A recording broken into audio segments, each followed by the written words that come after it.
This week, we come to the end of the 20th century. While the last 2 decades of the century aren't always thought of as a time of activism, there was plenty of activism still happening. Women, queer people, people with disabilities, and the deaf were all still having to fight for their rights and for equality. And there were victories, but there were not enough of them. Probably the most important thing about third-wave feminism is why it began: exclusion. Second-wave feminism was focused on and run by middle-class straight white women. Women of other races, classes, and sexualities had to fight to be heard or even acknowledged as having different struggles than those at the top of the movement. If you take nothing else away from this, please remember that. As I've talked about before, second-wave feminism got its start in the 1950s as women, mostly white women, were told to return to being a housewife and mother because that was the appropriate place for them. But second-wave feminism, despite having women of various races and sexual preferences, was focused on white women. Women who were Black, Indigenous, Latin American, Asian American women, and lesbians of all backgrounds were in the women's movement during the 60s and 70s. But they didn't always feel seen, heard, or welcome. It wasn't always intentional, though. Many feminists thought that by securing rights for women, the lives of all women would improve. But, as you know by now, race and sexuality intersect with gender in a number of combinations, not to mention disability or class, each leading to different experiences. By the 1980s, some felt that women had achieved equality with men. More people disagreed. Mostly those women who were Black, Indigenous, Latina, Asian, lesbian, bisexual, and disabled. As some felt there was no longer a need for feminism, these others who disagreed kept fighting, starting a new wave, a third wave. Third-wave feminism emerged in the early 1990s with a focus on the intersectionality present in gender and the types of oppression that happened due to the diversity of women and females' experiences. At first, this focus was heavily based in race, acknowledging that Indigenous, Black, Latin, Asian, Muslim, Jewish, or Hindu women all had different experiences, and that racism, sexism, and classism intersect. Third-wave feminism is what helped produce the theory of intersectionality. As time went on, lesbian, trans, and queer women were included in the movement, as well as women with disabilities and other intersectional identities that weren't explicitly included in second-wave feminism. The third wave acknowledged that people are more than simply their gender. It pointed out that many second-wave feminists, especially those who were saying that equality had been reached, were speaking from a place of white privilege and a class privilege that not all women enjoyed.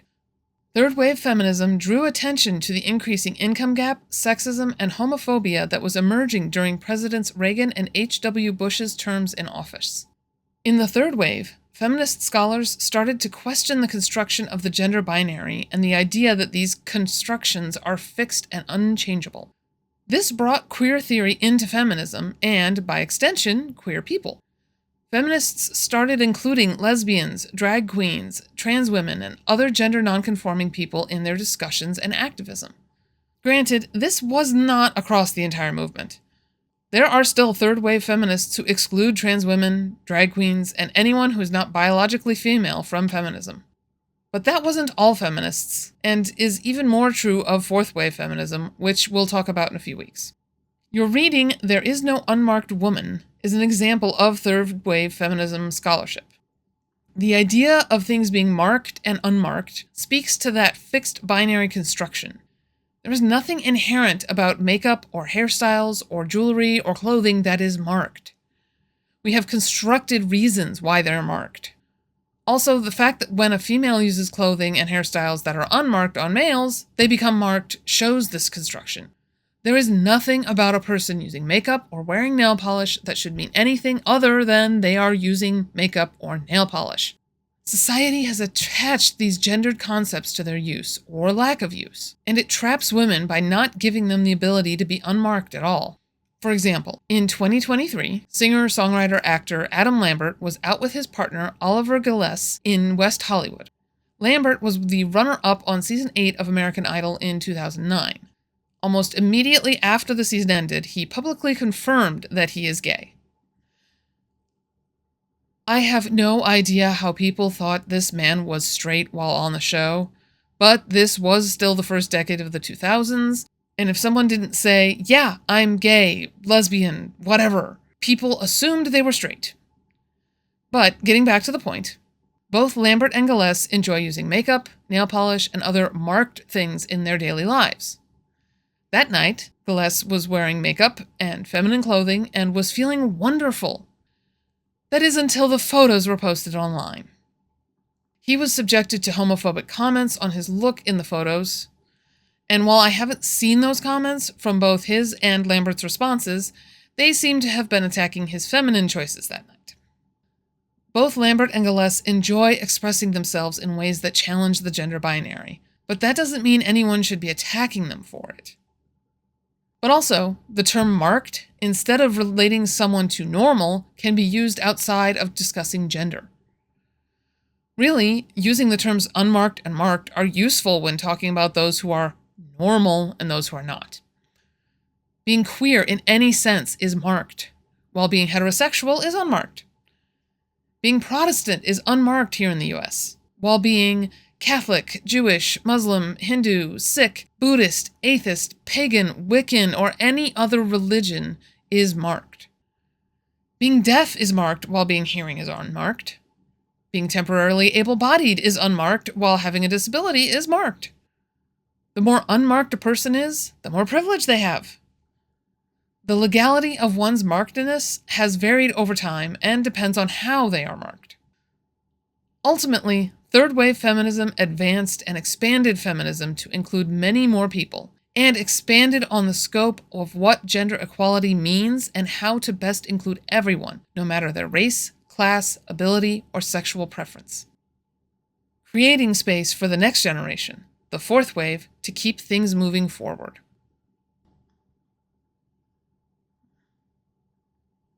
While queer people of all letters got a lot more visible and loud in their activism during the 70s, it didn't end at the end of that decade.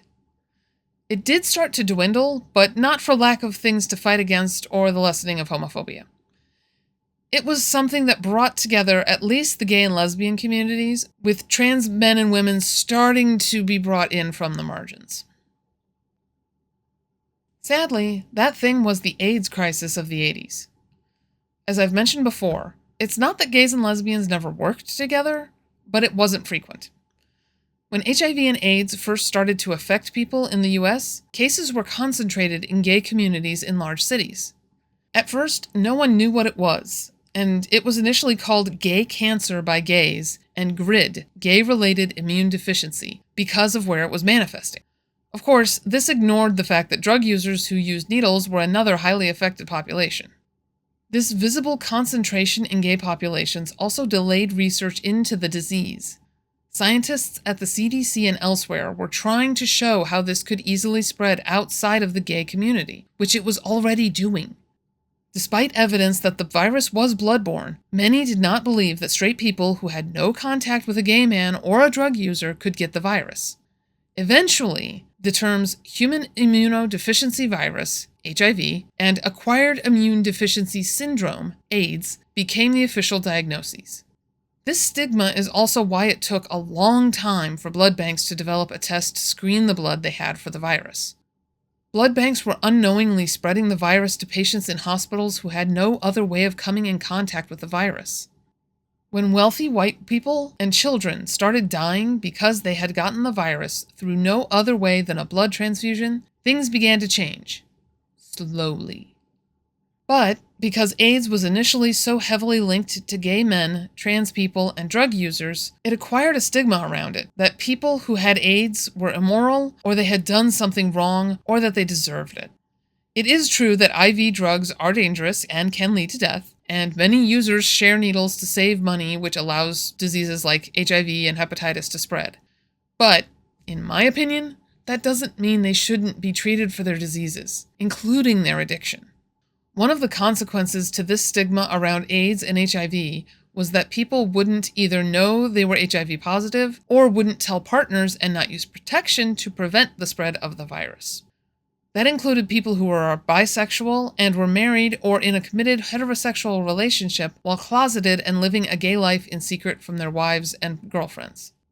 Even famous people like actor Rock Hudson and singer Freddie Mercury kept their AIDS diagnoses secret for as long as possible because of the stigma. And, in the case of Rock Hudson, because revealing an AIDS diagnosis would reveal they were gay. Hudson's career was built on being the romantic leading man, so it came as a shock to many that he was gay. He died of AIDS-related causes at 59. Freddie Mercury revealed his AIDS diagnosis from his deathbed, despite visibly growing thinner and weaker in the last few years of his life. Freddie died of AIDS-related causes at age 45. People who were diagnosed with AIDS or being HIV positive had trouble telling their families because many still hadn't told family that they were gay. What made that even harder was HIV and AIDS were seen by many as a disease that was killing all the right people. This view is why it took years of escalating protests, including die-ins, to get the government to put the needed funding and research behind finding treatments for this disease. ACT UP, or the AIDS Coalition to Unleash Power, is probably the most prominent activist group of this time. ACT UP would stage highly visible protests and make sure people, including the media, knew about it before. That way, not only would large numbers of participants be there, but so would the news cameras. Die-ins would be held in the streets and churches of New York City. At other protests, once the cameras arrived, homosexual couples would intentionally start making out where the cameras couldn't avoid them. The protests worked to draw attention to the lack of research and lack of funding towards HIV and AIDS research and medication. As AIDS wards were set up in hospitals, the fear of catching the virus kept even doctors and nurses from truly caring for their patients. At first, that fear was somewhat valid early on because it took a while to determine exactly how it was transmitted. Into the early 90s, researchers still weren't sure if sweat, saliva, or tears could transmit the virus. They can't, by the way. In early AIDS wards, food and medications were simply shoved into the room, leaving the mostly bedridden patients to fend for themselves at that point, because it wasn't uncommon for patients to have no visitors while in the wards. Doctors would do everything they could to treat the patients, but more often than not in those early days, they were treating the diseases that were popping up as the patient's immune system dissolved. That lack of research meant a lack of knowing how to treat the virus itself and keep HIV from turning into AIDS. As lesbians who were working as nurses and aides in the hospitals saw this, especially after the mode of transmission was discovered, they were appalled by this and told others outside the hospitals. Lesbians began to volunteer at AIDS wards and help care for these dying people. Medical professionals also started to provide more care once the mode of transmission was known and they knew they wouldn't get infected just by being in the room with the patient. The gay, lesbian, and transgender communities also came together to help make sure the dead at least received a basic funeral and kept them out of mass graves whenever they could afford to. Yeah, the unclaimed dead were buried in mass graves. For a while, the graves were kept separate out of fear of bodies infecting other dead bodies. That's how misunderstood HIV was. Today, thanks to activists, advocates, allies, and wealthy people who contracted HIV and AIDS, like NBA legend Magic Johnson, research into medication to slow the progress of HIV and prevent it from becoming AIDS has produced medication that is accessible and can result in people being undetectable and untransmittable. Magic Johnson was a big influence on destigmatizing HIV and AIDS because he was a celebrity that many looked up to, did not use drugs, and is not gay. He worked to educate the public about HIV and AIDS, especially in the Black community, and was able to afford to get early medications, helping to fund the research while treating the virus. Magic is still an HIV and AIDS advocate today, over 30 years after announcing his diagnosis and immediate retirement from the NBA, and is now undetectable. Another way of putting it is that being undetectable means a person is in a kind of remission, provided they are able to continue to take the medication. Magic is lucky because he was a professional athlete when he was diagnosed at the top of his game, and that health and wealth has allowed him to receive treatment others could not. Today, because of him and others like him, HIV is treatable and research into it helped create the COVID vaccines. But HIV is still out there and can still be transmitted. On April 8, 1864, the National College for the Deaf and Dumb was established in Washington, D.C. Today, it's known as Gallaudet University, the only college in the world for the deaf, designed around ASL speakers living and studying there. I've already talked about the university in general back in week 7, so I won't rehash that. Today I am focusing on the events of early 1988 that have changed the school forever. Gallaudet University is the site of an important part of the recent history of deaf culture in the U.S., Deaf President Now.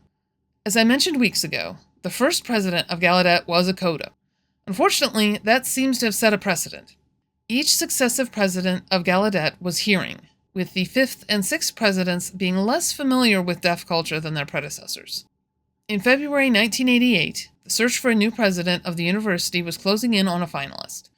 By that time, the community had shown that deaf people were capable of being professors, lawyers, doctors, and other professionals that the hearing world still did not immediately think a deaf person could be.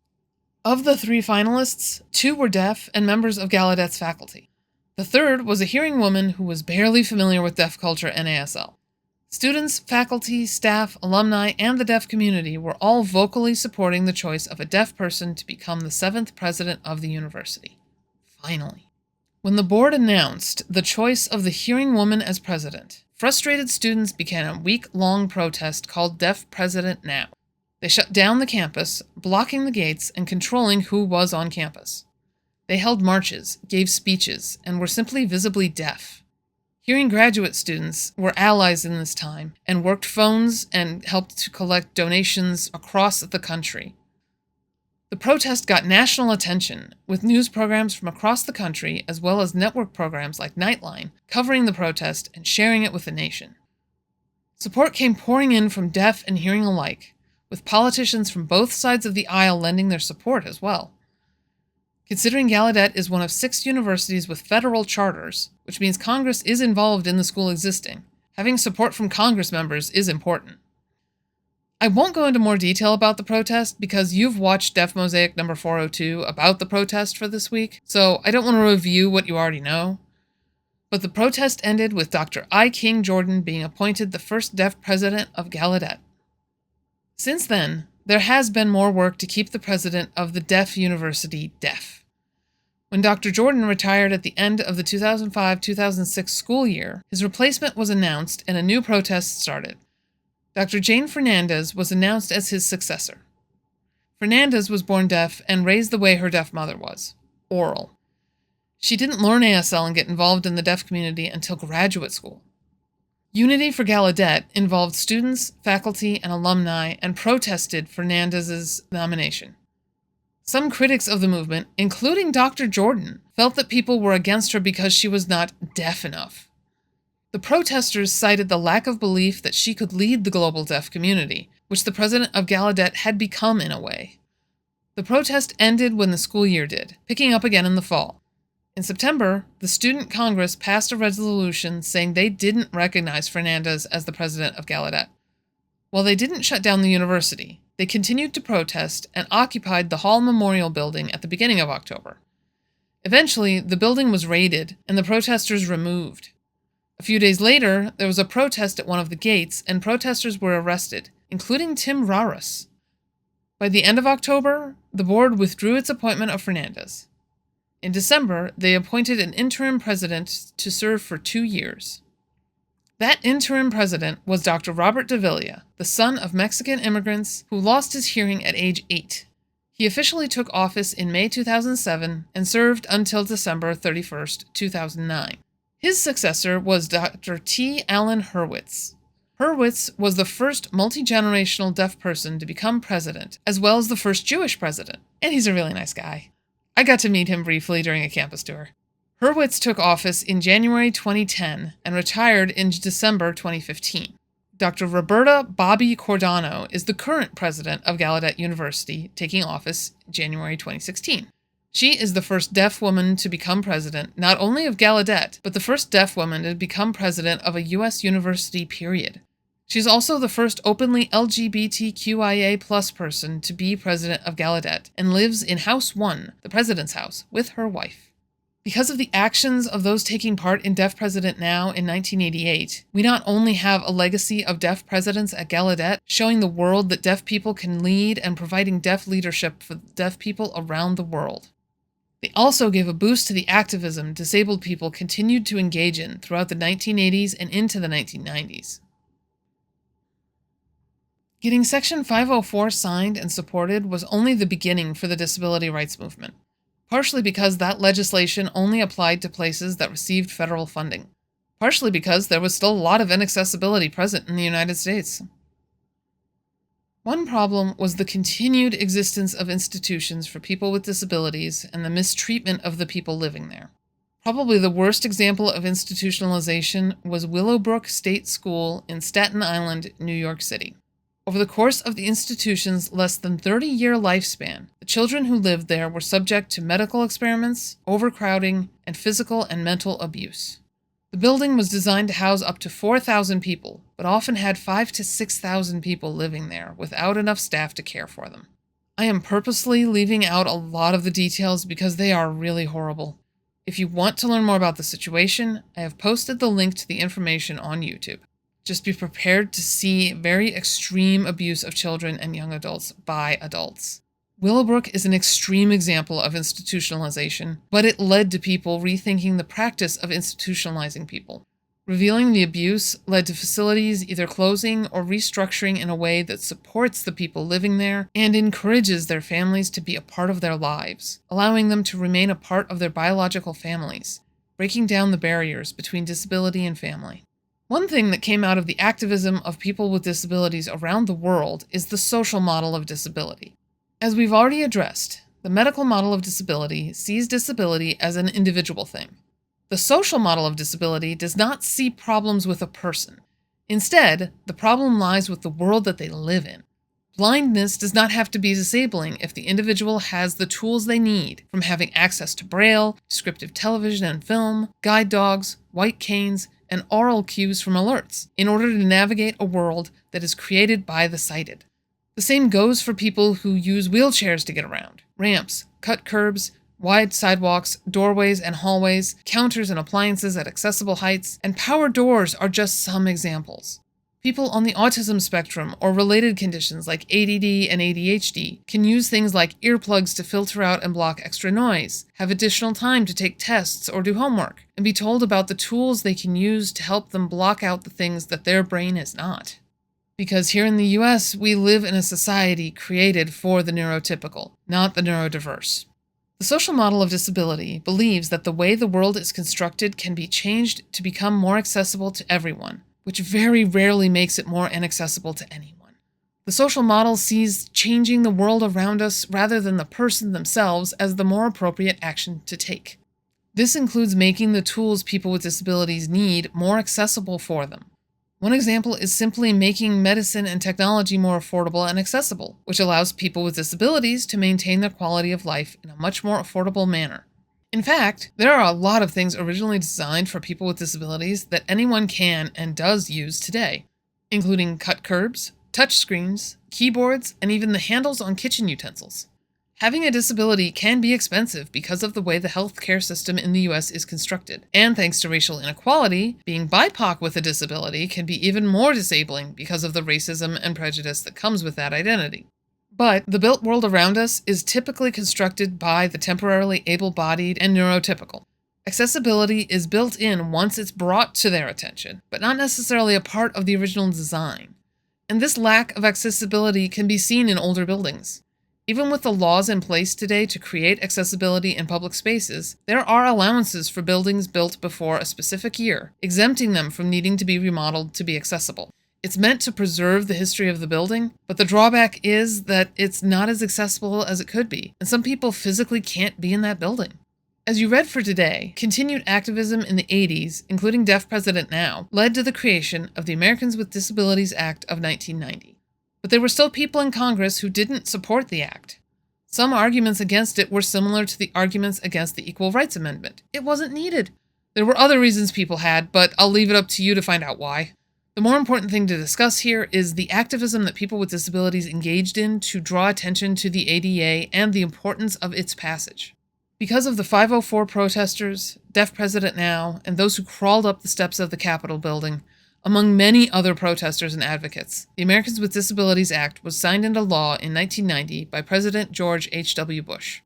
The ADA expanded on what the Rehabilitation Act had done by applying to private as well as government agencies in many aspects of everyday life.